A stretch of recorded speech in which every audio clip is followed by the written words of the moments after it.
I'm Garrick, and this is Elizabeth. We're the Teagues.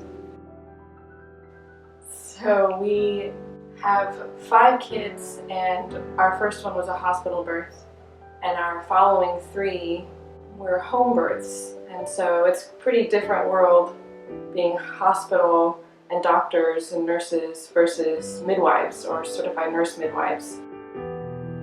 We had a sonogram with our first baby. I really enjoyed it, and it was just really nice to have that in utero diagnostic to make sure that everything was fine. It does wonders for a mother's peace of mind. So it came time, a little past 20 weeks, I'd really like to go ahead and do this sonogram. And that's when we discovered some issues with her baby. Hi, I'm Angie Snowden, And I'm Jonathan Snowden. and this is our story of God's sufficient grace. We had a very busy May. Elaine was graduating from high school, and we got through all of graduation, and we went to my niece's graduation in Oklahoma City. And my parents wanted to take their graduating granddaughters on a trip to Branson. So they went to Branson with their Mima and Papa. The 4 of them did, and they had a really nice week. So the day of the sonogram was, I feel like for a mother, there's always a little bit of anxiousness and excitement. The sonographer, she went over the baby's body, but as soon as she went to the heart, she spent a long time in the heart. And she wasn't saying anything, she was just looking at the heart, and the boys were like, "Is that still the heart?" And I keep telling them, "Yes, we're still looking at the heart." And that's when she turned things off and just looked at us and said, I'm concerned about the heart. So on the 4th of June, we were going to meet Angie's parents just south of El Dorado to pick up Elaine and take her back here to Manhattan. So we drove down there. We were running a little bit late, and when we got to the meeting point, they weren't there. Yeah, Mom and Dad are never late, so I had called my sister, and we knew something was wrong. So we were heading towards the direction we knew they were coming from. We saw there was an accident scene on the road, and there was a lot of traffic being rerouted, being turned around, so it took us a while to get to where the troopers were. And when we got there, I just stopped them, told him I needed to make sure that they weren't involved in the accident, and then he went to check. I think like with probably most moms, when you hear anything that could be a danger to your baby, your heart just sinks. My mind was reeling, but it's just the same thing that's reeling over and over and over again, and it's, what's going to happen, and please help. I don't know what to do. I don't know how to handle this.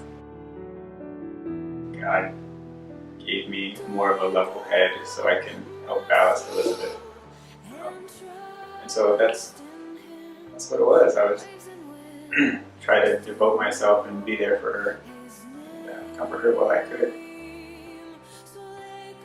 Eventually, he took me in the trooper car up to the scene of the accident. When I came across the scene, I remember saying, "Oh God, no." I remember thinking, please just let somebody be alive. Let somebody be alive. While Angie was up there with the police, one of the sheriff's deputies that had stayed behind to direct traffic yelled out loudly that there were 7 fatalities up there. So between the time that Angie left and the time that she called me, in my mind already I was imagining life without her. They did the fetal echo, and they laid out diagrams and then proceeded to point out all the defects that were going on with our baby and how this was a critical condition. What we were told at the first meeting with the first diagnosis is that this baby with the heart the way it is has a 50% chance of surviving. And they mentioned at that point that it was lucky that the sonographer caught that. That wasn't an easy thing to find. At that point, I think it was where I knew that God was definitely in the mix. With my soul. looking back, I can see God's presence all over it. In the moment, it was just fear. You know, the recognition of God's presence there was later. And what I remember is like a line of 6 troopers all walking at me at once.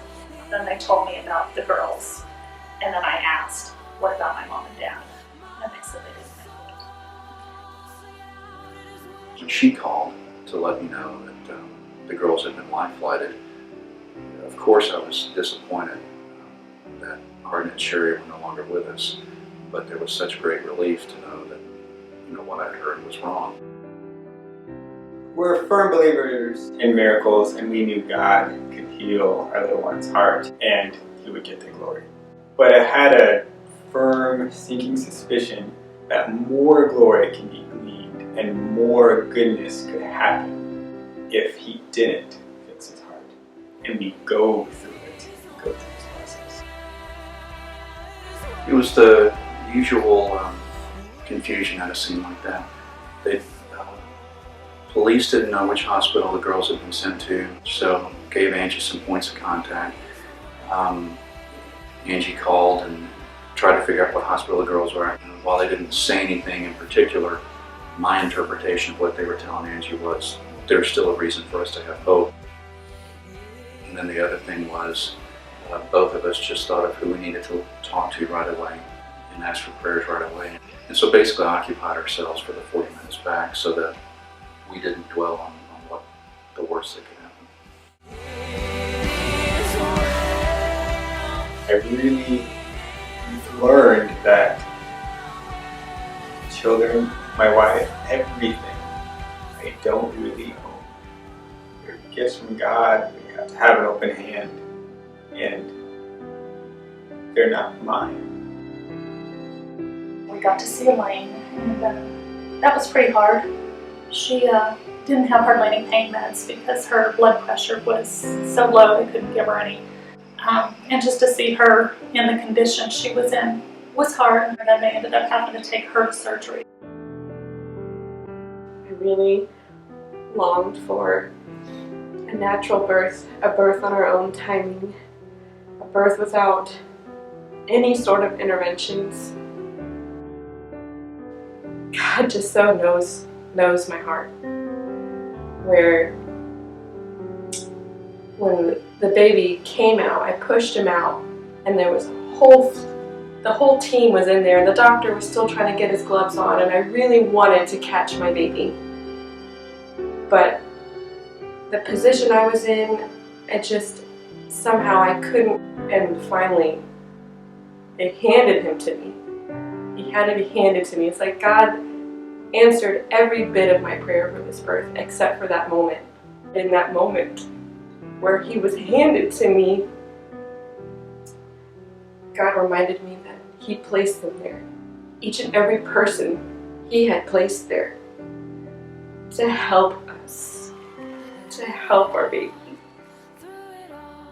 The doc that saw her, he was absolutely amazed that there were no head injuries for the girls to speak of, and that there was no external bleeding. After that surgery, he had predicted Elaine, actually both girls, would have a full recovery. And they didn't tell us this previously, but afterwards, multiple people told us that neither one of the girls really should have survived. So Elizabeth, we usually don't agree on names. One of Elizabeth's pick was Tobiah, and I had another one.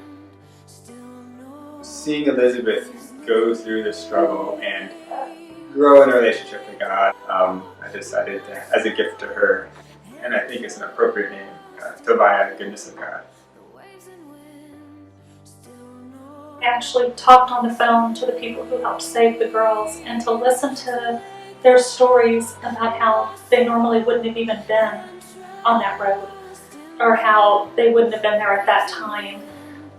We had a private nurse, we had a nurse assistant, had a retired cop, had somebody who just happened to have a knife in his pocket. Girls had to be cut out. God was all over it. You could just tell that God put them there. So this is Tobiah Teague. He was born on April 28th. We were supposed to stay in the hospital for at least a week to monitor him, to make sure he was doing okay, but we got discharged after 2 days. No surgery was required. In fact, there's a vessel that was supposed to close during birth has not closed. And this defect is helping him and enable him to not have surgery. I say to people going through something that's really difficult, you have to make a decision to really rely on God. And if you do, if you make that decision to lean on God, He provides you with everything you need.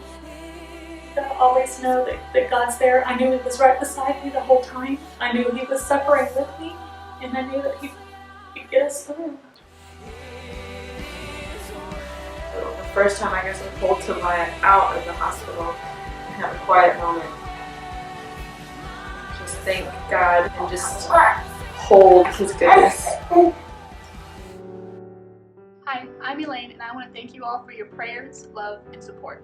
In the accident, I broke 8 bones, but my biggest problem was the multitude of internal injuries I sustained.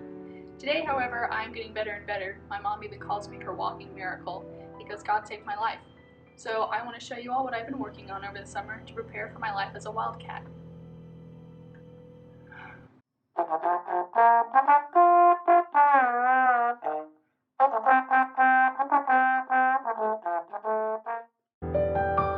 God's grace is truly sufficient.